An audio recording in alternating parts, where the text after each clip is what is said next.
আগরতলা পুর নিগমের উদ্যোগে আগরতলা স্বামী বিবেকানন্দ ময়দানে শুরু হলো 3 দিন ব্যাপী স্বদেশী মেলা। উদ্বোধন করলেন মুখ্যমন্ত্রী ডক্টর মানিক সাহা। উপস্থিত ছিলেন মেয়র দীপক মজুমদার সহ অন্যান্যরা। এই মেলাকে কেন্দ্র করে স্বদেশী পণ্যর ব্যবহার যাতে হয় সেই বার্তা রাজ্যবাসীকে পৌঁছে দেওয়ার চেষ্টা করছেন উদ্যোক্তারা। এই বিষয়ে কি বলছেন মেয়র দীপক মজুমদার, শুনে নেব তার বক্তব্য। আগরতলা শহরে কোনো এই কয়েকটা জায়গা, রবীন্দ্রভবন প্রাঙ্গণ, শকুন্তলা রোড, এখন প্যারাডি থেকে কিছু অংশ 1.5 ঘন্টা থেকে 1.5 ঘন্টা জল থাকে। বাকি আগরতলা শহরে কোথাও কোনো বাড়িতে জল থাকে না। আমাদের নিকাশি ব্যবস্থা এতটা উন্নত হয়েছে, এতটা বিজ্ঞানসম্মত আধুনিক করা হয়েছে। এবং আমি আজকে এই অনুষ্ঠানে বলছি যে আগামী দিনে আমাদের আরো 3টি আধুনিক পাম্প সেট বসানো হচ্ছে এবং নতুনভাবে লাইন তৈরি করা হচ্ছে যাতে জলে আমরা বেল আউট করতে পারি বৃষ্টি জমা জল। সেদিকে লক্ষ্য রেখে কিন্তু আমরা কাজ করছি। আমার বিশ্বাস আগামী বর্ষার সময়। আমরা শুনে নিলাম মেয়র দীপক মজুমদারের বক্তব্য। এই মেলায় উদ্বোধন করে কি জানালেন মুখ্যমন্ত্রী ডক্টর মানিক সাহা, শুনে নেব তার বক্তব্য। আমরা যে মনন শক্তি সেটাকে কাজে লাগিয়ে একের পর এক স্বামী বিবেকানন্দর যে চিন্তা ভাবনা সেটাকে আজকের আমার মনে হয় স্বদেশী মেলার মধ্যে কিছুটা হলেও সেখানে আমরা তার ঝলক আমরা দেখতে পাচ্ছি। আমাদের এই যে ভোকাল ফর লোকাল মাননীয় প্রধানমন্ত্রী যে বলেছেন, সেটা যদি আমি বলি, সেটার যে মেইন যে উদ্দেশ্য সেটা যদি আমি বলি, এখানে কয়েকটা পয়েন্ট আমি আপনাকে বলবো। যে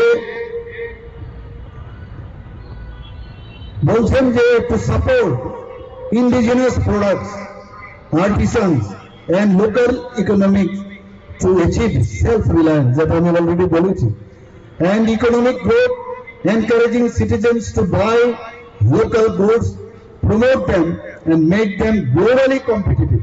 এখানে না, শুধু ভারতবর্ষে না, সারা পৃথিবীর মধ্যে যাতে আমাদের প্রোডাক্টস, আমাদের সংস্কৃতি, আমাদের এভরিথিং আমরা যেন গ্লোবালি আমরা সেটাকে নিয়ে যেতে পারি, তার জন্য মাননীয় প্রধানমন্ত্রীজি এই কথাটা বলছেন যে জোর সে বলো দিস ইজ স্বদেশী। আমরা সেইভাবে আমরা ত্রিপুরা আমরা কাজ করছি এবং তার যে মেইন উদ্দেশ্য, the aim to reduce dependency on the importance of by strengthening domestic manufacturing and supply chains, making India self-sufficient. আমাদের আগামী দিন সেই দিশায় কিন্তু লোকাল ফর লোকালটা বলা হচ্ছে। ইকোনমিক এম্পাওয়ারমেন্ট, আমাদের যারা লোকাল বিজনেসম্যান আছেন, আমরা কিন্তু আমাদের সরকারের তরফ থেকে আমি বারবার বলছি, আমরা বাইরের থেকে অনেক সময় দেখি যে যাদেরকে এখানে আমি আমাদের লোকাল বিজনেসম্যানের মধ্যেও কিন্তু অনেকে চায় যে আমাদের তাদেরকে সাপোর্ট করুন। আমি বলবো এখানকার যারা আধিকারিকরা আছেন, আমরা সবসময় বলি, ইভেন এখানে বড় বড় যখন কন্ট্রাক্টারই হয়, দেখা যায় বাইরের থেকে আসে, অনেক সময় কথা শুনতে হয় যে বাইরের কন্ট্রাক্টর আছে, আমাদের ত্রিপুরাতে কন্ট্রাক্টর তো আছে, কেন বাইরের থেকে আসে? তো সেই জায়গার মধ্যে বারবার আমি বলছি যে তাদের যে ইনফ্রাস্ট্রাকচার, তাদের মধ্যে সেই তাদের যে স্কিল ডেভেলপমেন্ট, সেটা যদি হয় তাহলে আমাদের তো কোনো অসুবিধা নেই, কিন্তু কাজও ভালো হতে হবে এবং টেকসই হতে হবে। টেকনোলজি তাদের বাইরের যেহেতু আছে, আসতে বাধ্য হয় আমরা। তো আমাদের ইচ্ছা আছে যে ত্রিপুরার এখন অনেকে ত্রিপুরার ইভেন দুর্গাপূজাতে আগে দেখুন বাইরের থেকে এই যে দুর্গাপূজা হতো, আমরা বেশিরভাগ ওয়েস্ট বেঙ্গল সেই বিভিন্ন জায়গা থেকে আমরা এখানে পুজোর সময় প্যান্ডেল হয়। আস্তে আস্তে করে কিন্তু দেখুন ত্রিপুরার যারা।